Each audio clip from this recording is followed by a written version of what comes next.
ئەمەل جەلال سەرۆکی دەستەی گەشت و گوزار لە هەولێرەوە لەگەڵمان دەبێت لە شێوەیەکی ڕاستەوخۆ خاتووە مەلەم کاتت باش هاتنی ئەمڕۆی ئەو گەشتیارە بیانیانە وەکو چۆن دەڵێ وا پیشانی داد کەرێمی کوردستان لەبارە بۆەوەی گەشتیاری بیانی بێت هەرێمی کوردستان دەمەوێت زیاتر باسی هێنانی یاخود هاتنی ئەو گروپە گەشتیارە بیانیمان بۆ بکەیت. بەڵێ سەرەتا زۆر سوپاستانەکە تەبیعی ئێمە زۆر دڵخۆش بووین ئەمڕۆ بۆ خۆم لە دیوانی دەستەی گەشت و گوزار پێشوازیمان کرد و شوێنی حەوانەوەشمان بۆ دەستنیشانکردن کە هەر لە ناو چارچێوەی گۆڕەپانی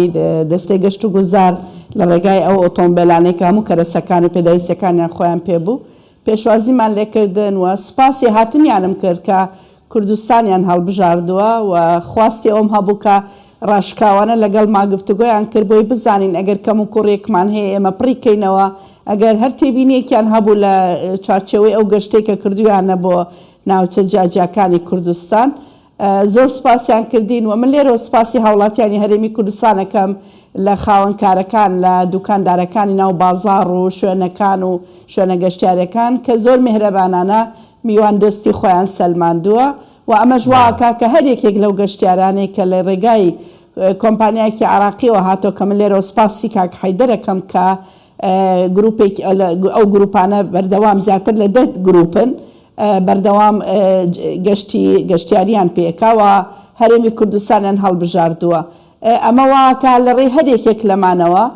بتوانرێت تەنها بابەتەکە گەشتیاری نییە بەڵکو بابەتەکە نیشتیمانی و سیاسیشە هەر گەشتیارێکی بیانی کە دێت تێگەشتێکی دروستری دەبێت تێگەشتنێکی ڕاستری دەبێت لەسەر هەرێمی کوردستان لەسەر مێژوو شارستانێتی کوردستان و لەسەر ئەوەی کە عورفی کوردەواری کلتور و ینی فەرهەنگی کوردی چۆن بگوازنەوە بۆ ڕای گشتی جیهانی و لەوێەوە داوا بکەن کە کوردستان ناوچەیەکی سەقامگیر و ئارامە دەتوانن سەردانی بکەن و شوێنە ئاینی و شوێنەوارەکان و شوێنە خاتوەمە لەماوەی 2 ساڵی ڕابردوودا هاتنی گەشتیاران بە شێوەیەکی بەرچاو زیادی کردووە چ پلانێکتان هەبووە یاخود چ پلانێکتان هەیە بۆی ئاستی هاتنی گەشتیاری بیانی هەروەها ئەوانەی خواردن و ناوەڕاستی عێراق زیاتر بەرزکەنەوە؟ بە دڵنیایی و ئێمە پلانێکی 8 ساڵیمان بۆ سەرۆکاتی ئەنجومەنی وەزیران ڕاگەیاند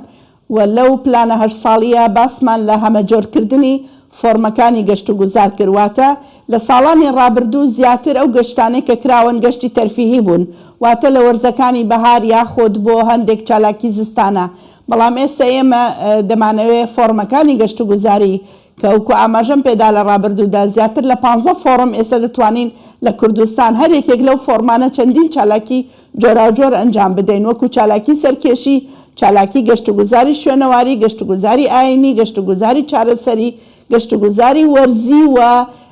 جۆرەکانی تری گەشتیاری بەڵام بەداخەوە لە ڕابردوودا ئەمە زۆر لاواز بووە واتە تەنها یەک شێواز لە گەشتکردن هەبووە ئێمە دەمانەوێت لە ڕێگای پەرەپێدانی ژێرخانی گەشت و گوزاری کە من لێرەوە بەڕاستی ترسم هەیە لە دامەزراوە پەیوەندیدارەکان هەرچەند بە سوپاسەوە سەرۆکاتی ئەنجومەنی وەزیران دڵنیایی کردینەتەوە کە لە ڕێگای بڕیارێکەوە دەبێت تەواوی وەزارەتەکان هاوکارمان بن بەڵام هەتا ئێستا بەرەو پێشچوونێکی ئەوتۆ نابینم لە ڕێگای گەیاندنی خزمەتگوزاریە پێویستەکان بۆ ناوچە گەشتیارەکان بە تایبەتی ئێمە ناوەندی شارەکانمان ناوچەی گەشتیاری نین بەڵکو قەزا گەشتیاریە ناوازەکانمان هەیە چیا سەرکەشەکان و چالاکیە وەرزیەکانمان هەیە کە پێویستە کات شوێنەوارەکانمان شوێنە ئاینەکانمان و ڕێگاوبانەکان بۆ ئەو شوێنە گەشتیاریانە و سەلامەتی لە ڕووی تەندروستیەوە لە ڕووی با بڵێن لایەنەکانی تری خزمەت گوزاریەوە کار ئاسانی بۆ بکەین ئەوەی کە سەرنجی گەشتیارە بیانیەکان بۆ ئەم ڕۆژەوە بوو کە شوێنی مانەوە کەمترە لە ناوچە گەشتیارەکان بەڵکو زۆرینەی کە هەیە زۆرتر لە ناوچەی ناوەندی شارەکانە کە ئەمەش بۆ ئێمە ئاستەنگمان بۆ دروستەکە لە داهاتوو بۆ پلانەکەمانەوەیە کە دەبێت خزمەت گوزارەکان دابشکەین. خاتو ئەمەل ئەم ساڵ ژمارەی گەشتیاران گەیشتە چەند و پێشبینی دەکەن تاکو کۆتایی ئەم ساڵ بگاتە چەند؟ ئێمە هەروەکو بەڵێنماندا بوو کە لە 2022 لە کۆتایی ساڵ 2022 کە هیوادارین ینی دڵنیام لەوەی کە ڕێژەکە لەوە زیاترە بێت کە زیاتر لە 6 ملیۆن گەشتیار ڕووی کردوتە کوردستان بەس پلانەکەمانەوەیە کە ڕێژەی با بڵێن گەشتیاری بیانی گەشتیاری کەندا و گەشتیاری ئاسیایی و ئەفریقای زیادکەین و هەر یەکێک لەو گەشتیارانە جۆرێک لە پۆڵێنکردنیان بدەینەوەتە هەندێک گەشتیار ئارزووی گەشتی ئاینی هەیە گەشتی چارەسەری هەیە گەشتی شوێنەواری هەیە و هەر یەکێک لەمانە تایبەتمەندێتی خۆی هەیە بۆیە لە ڕێگای گروپاتی گەشتیاریەوە لە ڕێگای گۆڕینەوەی هەر ئەمڕۆ لەگەڵ وڵاتی ئوردون ناڕێکەوتین لەسەرەوەی کە گۆڕینەوەی ئەزمون گۆڕینەوەی گروپاتی گەشتیاری و کۆمەڵی هەماهەنگی و لێک تێگەیشتن لە نێوان ئێمە و دامەزراوە پەیوەندیدارەکان هەبێت بۆیە دەمانەوێت لە ڕێگای وڵاتانی کەندا و وڵاتانی ئاسیا و ئەفریقا و ئەوروپا زۆرترین متمانە بە گەشتیاری بیانی بدەین تا بێنە کوردستان و ئەو هەموو سەرمایە نیشتیمانەی کە لە کوردستان هەیە بیبن تاکو ئەوان ببن بە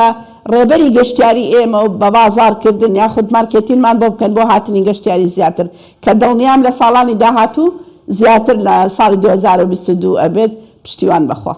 زۆر سپاس خاتووە مەلجەلال سەرۆکی دەستەی گەشت و گوزاری هەرێمی کوردستان سپاس کە لە هەولێرەوە لەگەڵمان بوویت.